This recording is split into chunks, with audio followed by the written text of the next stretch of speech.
What's up, everybody? Today is Season 2 of Modern Warfare 3 and Warzone. Of course, we talked about the intel stuff that dropped last week. I'll link that down below as well as my video talking about it if you're interested in that. But today, we're focusing on the patch notes that came out this morning. And before I get into it, my Twitch is linked down in the description.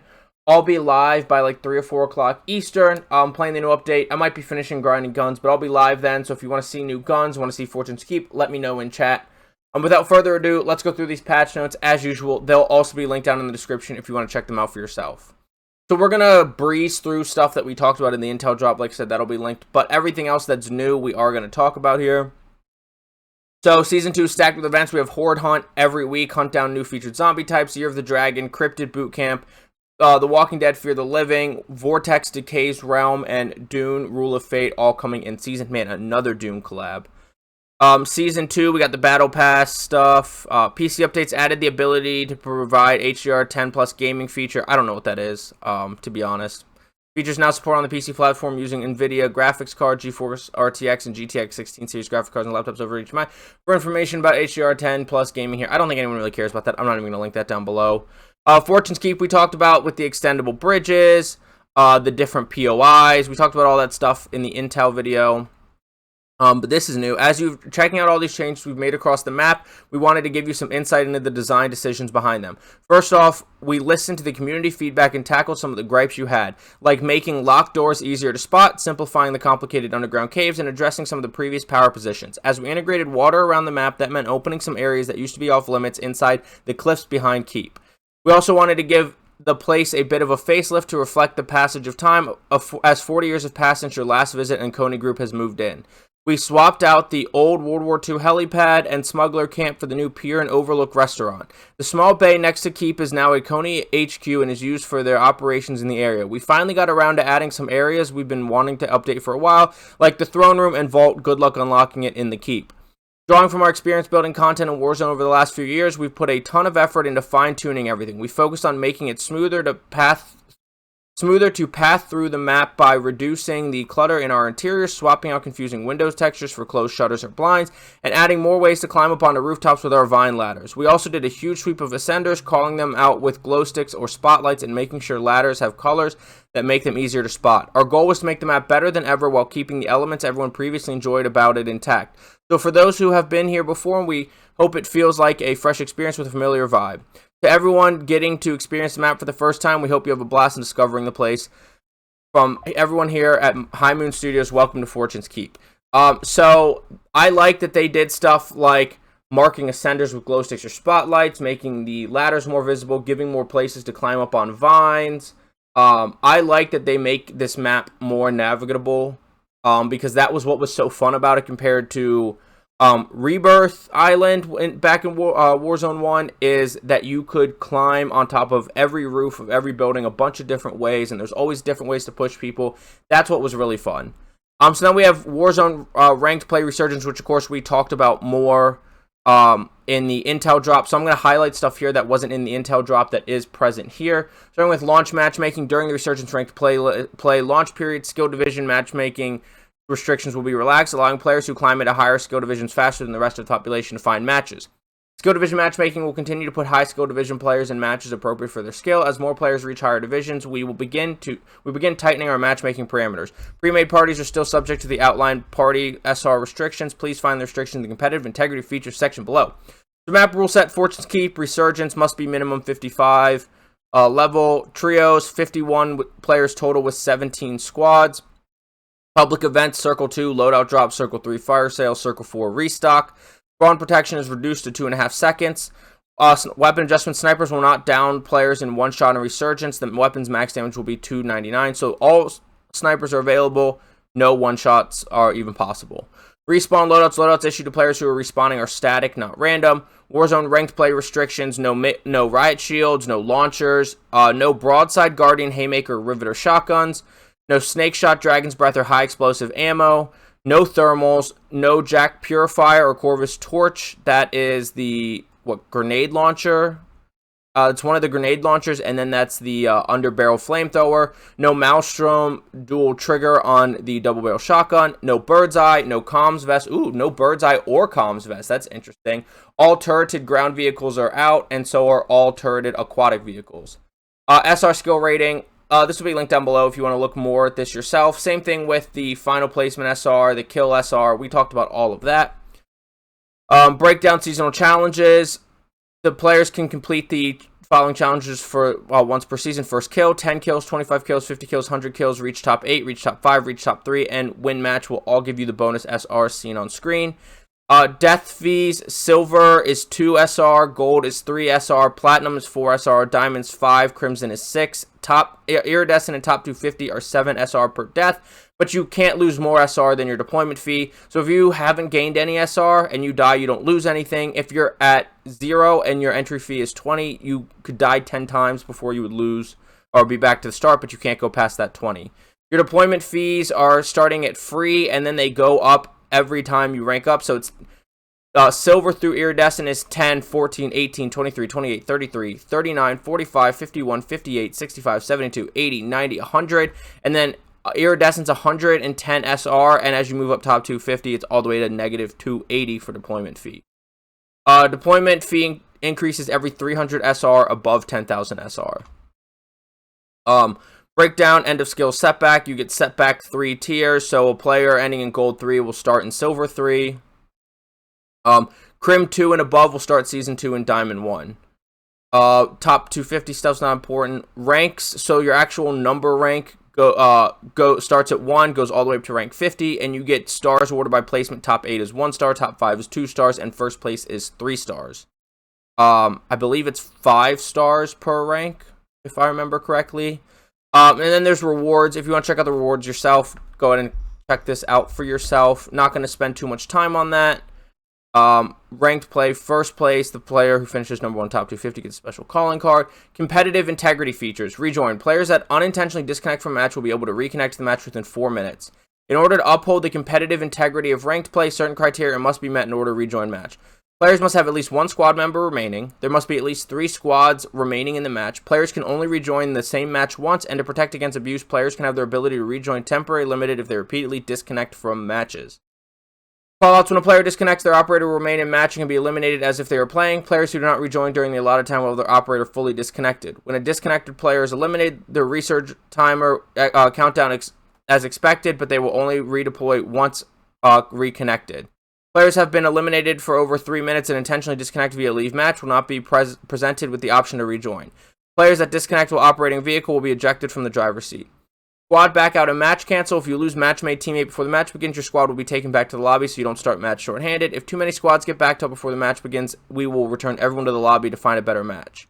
Suspension and penalties. Disconnecting from matches early and not rejoining can result in SR penalties and matchmaking suspensions. Repeated disconnects result in higher penalties and longer suspensions.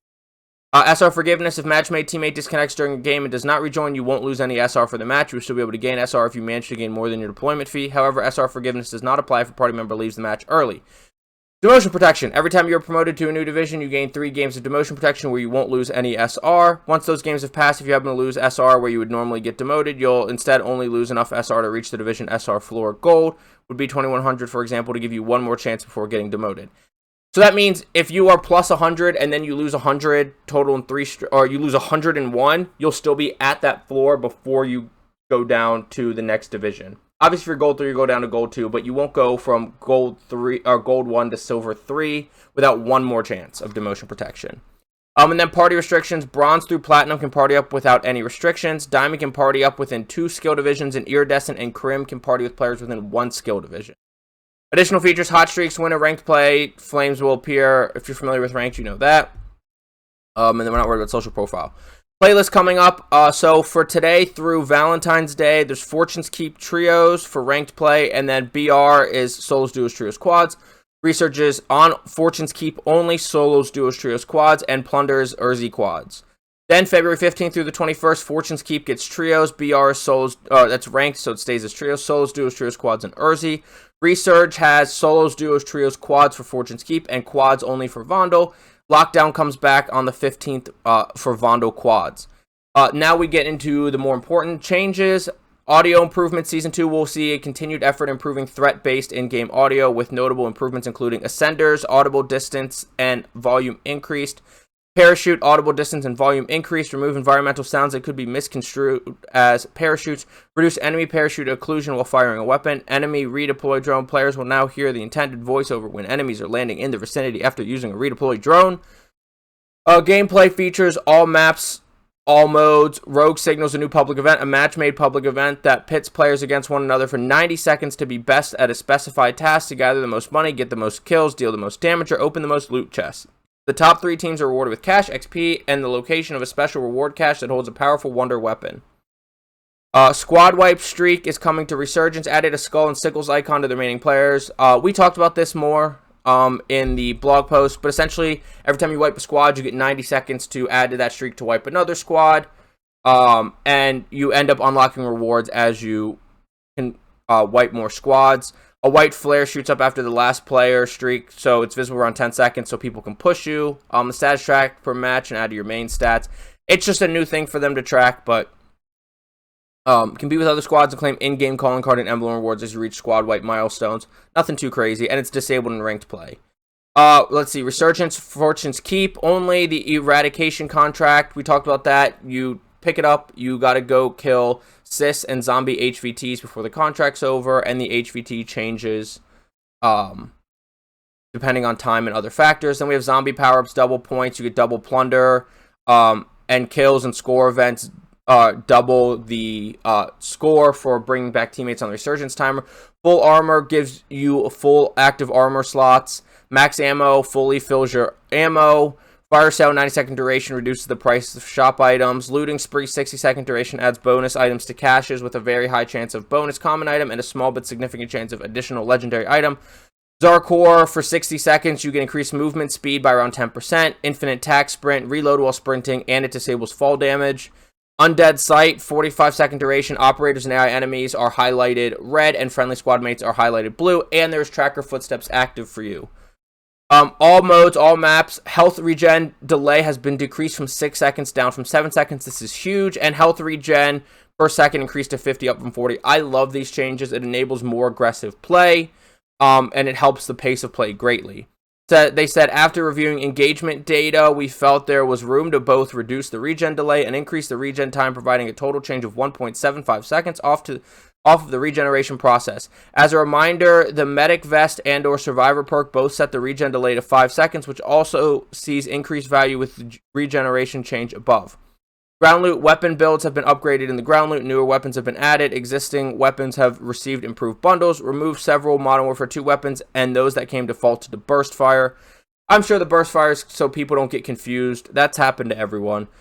This season, we're removing burst weapons from loot and reducing the number of semi-auto marksman rifles. It includes a comprehensive rebalance of how many weapons from each title are included in the loot pool. MW2 weapons now account for 22% of ground loot, down from 36%. As always, this is a constantly evolving system with future adjustments pending. Danger Zone TAC map notification added for quality of life. An icon added to the TAC map to show the danger zone of an incoming precision airstrike. Players in this area are at risk of being damaged. The icon will only show when a player is within a close range of precision airstrike to prevent the player's story of when a player sees a squad driving vehicle and tactically targets the area they are driving far into ahead of them. So now it'll show on your map if you're close enough to the PA where the PA is going to hit. And it won't show it if you're out of that range, but if you're heading towards that range, good luck. I mean, those are hard airstrikes to hit, so I don't want to be too worried about getting hit by those. Precision airstrike banner radius. Alongside the above, the distance at which players see the existing warning banner for a precision airstrike, and the HUD has had a range increase. Our approach to quality of life this year of Warzone is that there are no golden geese when it comes to addressing friction points in current gameplay loots. No matter how long a feature or system has worked in a certain manner, we are reviewing our internal data and player sentiment for outliers, of which the precision airstrike was overdue in improvements to its UX. We look forward to hearing what the community thinks of the above changes. UAV HUD notifications. Players will now see a small red outline around their minimap when they are under the influence of an enemy UAV to help better understand when they may be visible or even pushed by a team. Moving forward, our goal for systems is to always have multiple callouts to guarantee that players don't miss critical information in the heat of a firefighter engagement. So now there'll be a red outline around your map if you're in a UAV. I'm glad it doesn't show the UAV area though, and we still need those audio callouts. Auto-equip durable gas mask, quality of life. Players will now auto-equip the durable over the regular gas mask by default. Players can still equip a regular gas mask over and equip durable in the backpack. I wish they would just have gotten rid of the animation, not had the breathing, not had the visual effects, and just let you have it on, so I still don't run gas masks. Redeploy drone ping quality of life. The location of the ping icon for the redeploy drone has been moved to the bottom of the ascender to improve player navigation. Death location highlight. The player's death skull icon appears upon redeployment and remains visible until the player has landed. When the player has landed, the death icon will stay for an extra 10 seconds if the player landed near the death icon. They need to have a death location highlight or death icon after you come back from the gulag so I can land back on my stuff more easily. Or when you die in the gulag and get bought back, it needs to still be on the map. Lootable grenade visibility. Loadout markers and smoke grenades are now easier to spot as ground loot, and they are now upright and slightly elevated from the ground. This will now match the behavior of deployable buy station grenades when they are on the ground. Auto-equip stowed kill streaks. Players will now auto-equip the next available kill streak that is stowed in the backpack if a matching one is not found. So before, if you had 2 precisions and a UAV, once you use both precisions, the UAV would stay in your backpack and not move into the slot automatically. Now it automatically moves into your kill streak slot. Live ping fade. When players are aiming down sights, live pings will now fade away. Thank God. So frustrating. Stopped equipment. Perk pack. Players can now stow equipment. Players can now stow their equipped perk package. BR buy station shuffle. There's the same amount of buy stations. They've just changed locations on URZI. Gulag loadouts updated the weapons for all weapons in the gulag. Item drops decrease the chance of a portable radar and suppression mine appears in ground loot by 30%. I love the portable radar, so I'd hate to not be able to find one, but there was way too many. I've gone into buildings and found like 4. Champions Quest progress resets at the launch of Season 2. Defuse time decreased to 10 seconds down from 15. Chopper health increased by 10%. The order of elements has changed to beryllium, tritium, and plutonium. Geez, Season 1 Reload had over 6,500 detonations. Now, in terms of how many games are played, that's not a lot. In terms of players, even if that was a different squad each time, so you had 26,000 players, that would still be such a small number. Seems like a lot, but that would be such a small number. As a reminder, progress towards unlocking a Champions Quest token is reset each season. Resurge, all maps, Gulag token has been removed from Resurgence loot tables. Didn't make sense, obviously. Dynamic fog system on Vondel will only be present 8% of games instead of 24. It should be 0. And the loot density in the smaller, more dense POIs, the loot density has been decreased on Vondel. Weapons. This is long patch notes, so if you're still sticking around, thank you so much. Now we get into some really important stuff here. Today's update includes substantial adjustments to core attributes of weapons in Modern Warfare 3 and Warzone, prompted by player feedback and internal review. These changes intend to improve the precision and responsiveness of aiming, particularly while using a mouse, although these changes may be observed regardless of input device. ADS idle sway is now, if you hold ADS and your aim goes like this, it now initiates shortly after ADS instead of immediately, and it's about 5 milliseconds long, the delay before you get into it, and sniper rifles are not included in this change. After the initial delay, ADS idle now gradually increases over a 3-second period before reaching peak speed. So instead of coming in like this when it hits, it'll be like that. Sniper rifles are not included in this change. ADS idle sway now consistently begins with the position of the player's hipfire crosshair rather than along the sway curve. These changes ensure players with fast reflexes and precise aim aren't disadvantaged the moment they aim down sights. Hipfire crosshair sway. The trajectory of weapon bullets is represented by the hipfire crosshair position on player screen. Previously, the crosshair was influenced by the direction of the weapon, causing the firing direction to deviate from the center of the screen. Today's changes eliminate the resulting compromise to accuracy without sacrificing the weight and reactivity of this motion added. Hipfire crosshairs will no longer sway from the center of the screen while the player moves or rotates camera. Weapon bullet trajectory is now truly aligned with the hipfire crosshair and thus the center of the player's screen. These changes reward skillful aim. Simply put, where you're aiming is where your bullets will go. That's how it should always be. Looking ahead, please take some time to adjust to these changes and let us know how you feel. We'll continue to monitor your feedback as we determine our next steps for aiming and related mechanics. New weapons, BP-50 assault rifle, bullpup chambered in 5.56. Battle Pass Sector B7, Ram 9 submachine gun. It's the Ram but with 9mm, and it's more maneuverable and agile than the AR. Battle Pass Sector B6, SOA Subverter battle rifle is coming in season via a weekly challenge. The Soul Renderer melee weapon in season, probably going to be a challenge or something, or it'll come with this season reloaded update. I'm not going to talk about aftermarket parts. Talked about that in the video about the intel drop, and the only thing that seems like it might be is a glassless optic, depending on what that optic looks like. And then the other ones we don't get till in season, with the BAS-B that turns into a lever action rifle.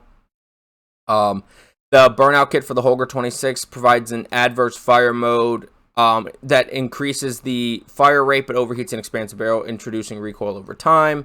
And the Holger 5.56 backsaw kit gives it Gives the Holger a high-capacity drum magazine and a side-by-side double barrel, allowing for the weapon to fire 2 bullets at once. It didn't work for the AMR, the double barrel, so whatever.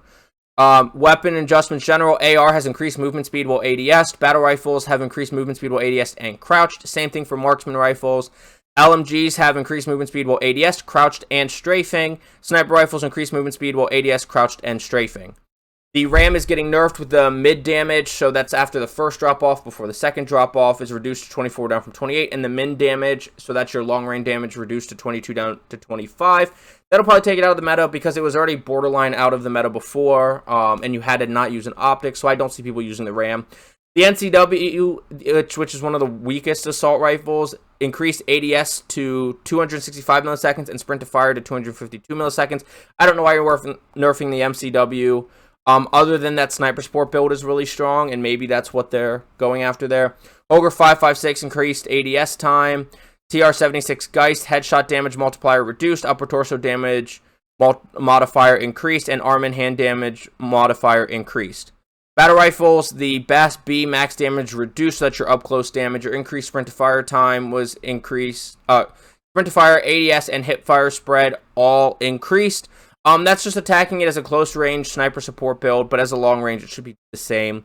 MTZ 762 semi-auto damage has now been removed, so it does the same damage as it does automatically. Sidewinder, increased bullet velocity, decreased recoil and gun kick significantly. And the Jack Thunder LMG kit, increased delay before accelerated fire begins to decay, decreased accelerated rate of fire decay rate, and increased gun kick control and recoil control by 35%. So big buff to the Sidewinder, but as long as it's got that slow fire rate, you're probably not going to see it be used. But it is interesting that they buffed it, and that they buffed the Jack Thunder LMG kit, which might actually make this a viable gun with that kit. Maybe. We'll have to see. SMG's HRM9 max damage range reduced. So that's the close damage range before the first drop-off is reduced to 12.9, down from 16.5 seconds, which, without any other changes, probably takes out of the meta, and either the RAM 9, the new SMG, will be meta, or it'll be the ARM will be the meta. The HRM is still going to be a more aggressive one, but you'll see more ARMs. WSP9 max damage range increased to 18, up from 16.5 meters. Near mid damage range increased, decreased aim down sight time, and the Broodmother 45 kit decreased the aim down sight time and decreased the movement speed penalties by 50%. The WSP9 just doesn't quite do enough damage. It needs a damage buff or rate of fire buff to really bring it into the meta, but it is a viable gun that just got more viable, especially as a sniper support. Shotguns, Lockwood 680, mid damage reduced, Defender long heavy barrel, increased sprint to fire time penalty. The Haymaker 12 gauge Dragon's Breath max damage range decreased to 2.9 meters, and near mid damage range decreased to 4.1 meters. Riveter near mid damage reduced to range reduced. 410 gauge Incendiary max and near mid damage ranges decreased. Bryson 890 mid damage range decrease. KV broadside decreased sprint to fire time. They buffed the broadside, decreased aim down sight time. They buffed the broadside. Lockwood 300 12 gauge Dragon's Breath max damage and near mid damage range both decreased. The max damage, or the MX Guardian 12 gauge Dragon's Breath max and near mid damage range decreased. The now LMGs, the Pull Me Out the Jack Annihilator Bullpup kit, near mid and damage set to 32. That's a new variable, so they added a new drop off. Near mid damage range set to 38.1 meters. That's the new drop off range. And min damage reduced to 30, down from 34. Maybe this thing will finally be out of the meta.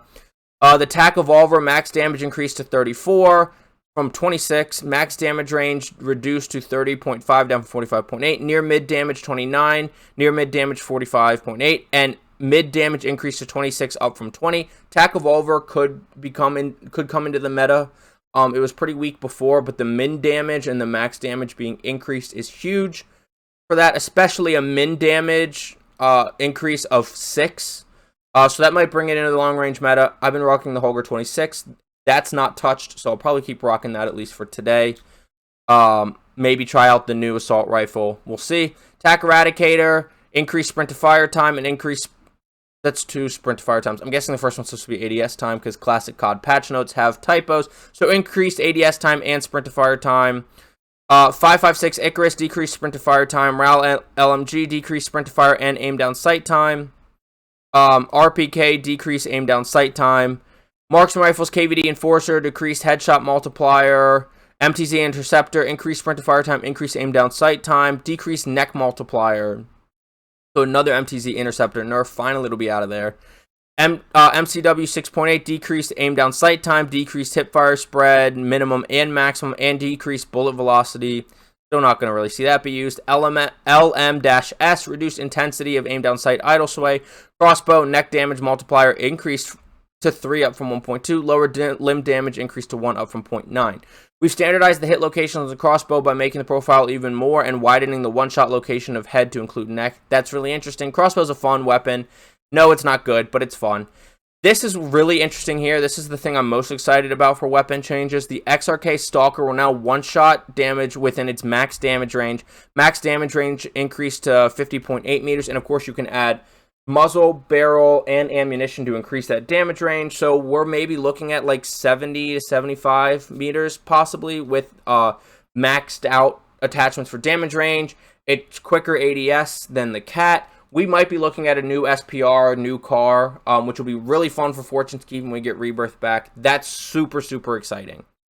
Longbow, minimum damage reduced to 73, down from 75. Decrease aim down sight time to 520 meters per second, down from 550 meters per second.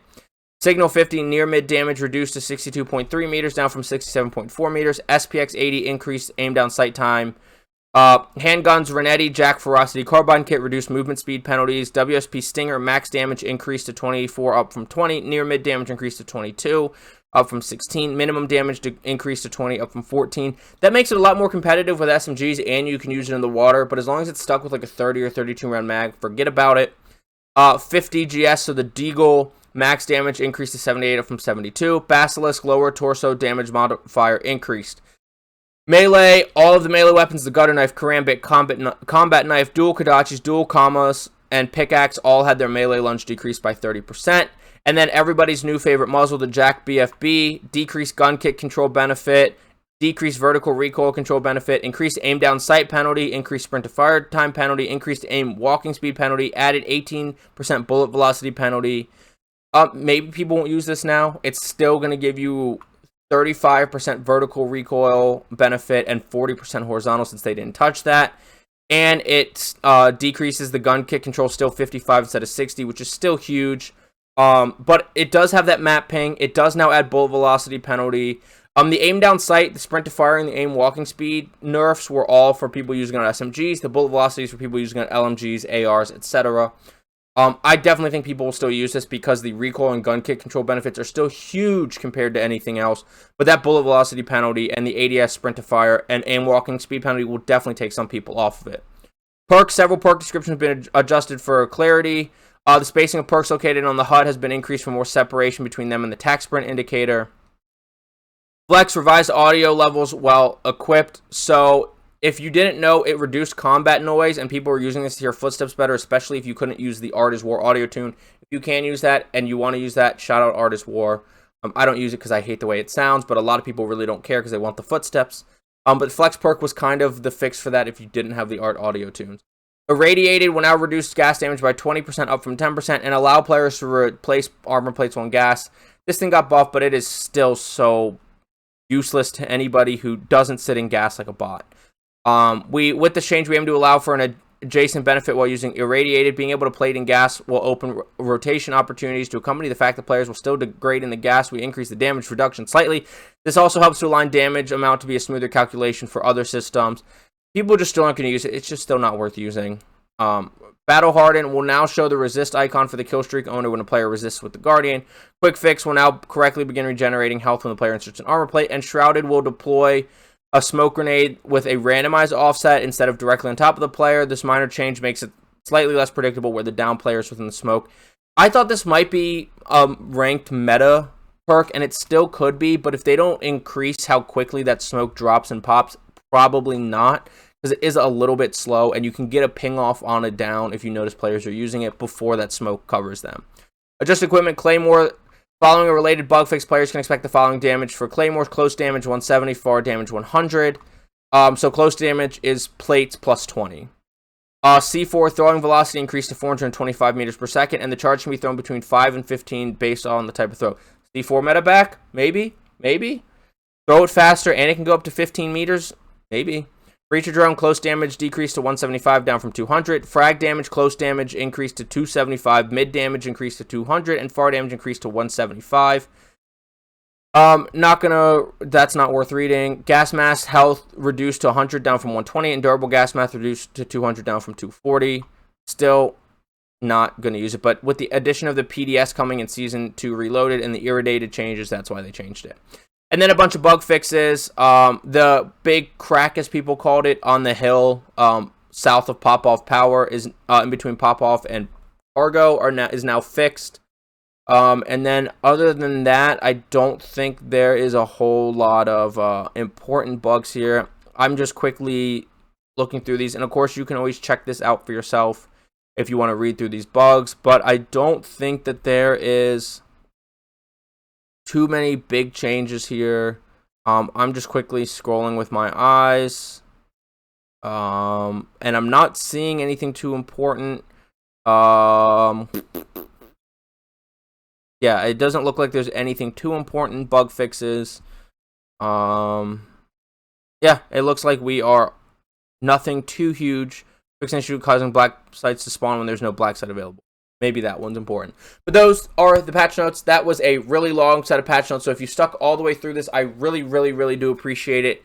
Thank you so much. Please don't forget to hit that like, subscribe, noti bell, so you know when I talk about the new weapons, if I talk about how good that XRK Stalker is now, for all that content. Plus, if you're into Apex content, I do at least talk about the patch notes and season updates and new legends and all that. So make sure you hit that noti bell so you're first to see all that. And let me know down below what you think of some of these changes. Are you excited for Fortune's Keep, Resurgence Ranked? What do you think of the weapon changes? Let me know down below. If you disagree with anything I said opinion-wise, let me know. And don't forget, this will be linked down below as well as my Twitch, and I will be live around 3 or 4 o'clock Eastern today. So make sure you jump in a chat, ask if you want to see the new weapons, Fortune's Keep, want me to try out the XRK Stalker, whatever it is. And my other social medias will also be linked there. Please, if you feel so inclined, check out my TikTok, Instagram, Twitter, hit the follows, reply to some tweets, comment some stuff. Always enjoy any interactions, likes, whatever it may be. But I will see you probably just on Fortune's Keep today, but on Urzikstan, Ashika, Vondel, and Fortune's Keep. Get frying. Have a good day. Bye.